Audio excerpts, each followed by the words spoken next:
The following is a DW Ancient Egypt production.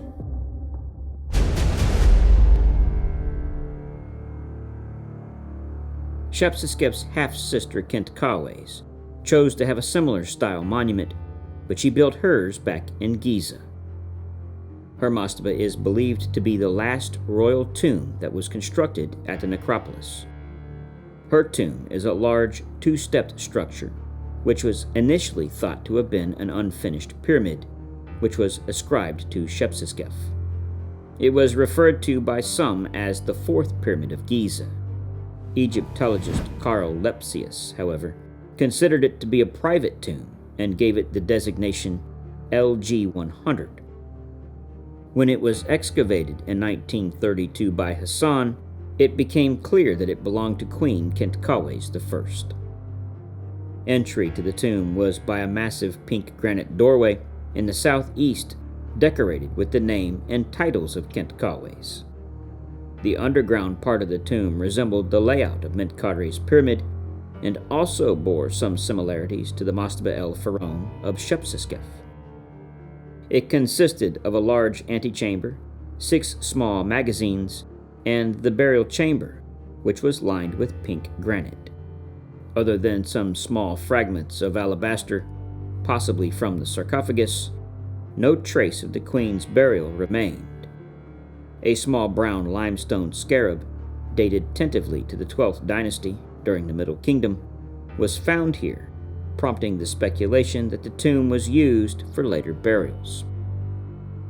The second step was not part of the original building. It seems to have been added at the beginning of the 5th dynasty, possibly in recognition of a change in status of the queen. The limestone step was not placed directly over the center of the tomb, as its weight would probably have damaged the substructure, but instead it's offset to the east. The outer walls were clad in fine white limestone, and a perimeter wall of whitewashed plaster was placed around the tomb. To the east of the pyramid lies one of the oldest planned settlements in Egypt. The Pyramid Town was arranged along the causeway which connected the pyramid and the Valley Temple and provided housing for the priests and workers who ran her mortuary cult. The houses were constructed from unbaked mud brick, decorated with yellow plaster, and had their own granaries and storerooms.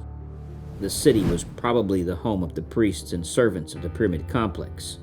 The southern extension comprised of a large structure, which could either be the house of an overseer or possibly even a dummy palace. Constructed towards the end of the 4th dynasty or the early 5th dynasty, there is evidence that it was a thriving settlement well into the 6th dynasty. The Valley Temple lies due south of the southern extension and merges into the Valley Temple of Mentkare. Its proximity to the tomb of Mentkare is one of the reasons that many consider him to be her father. By occupying this site at the edge of the wadi, which provided access to the Giza plateau, Khentkawes seems to have made herself the symbolic gatekeeper of the Giza necropolis. Queen Khentkawes married Shepseskaf, who would take Egypt into a new direction during the rise of the 5th dynasty. Thank you for joining us.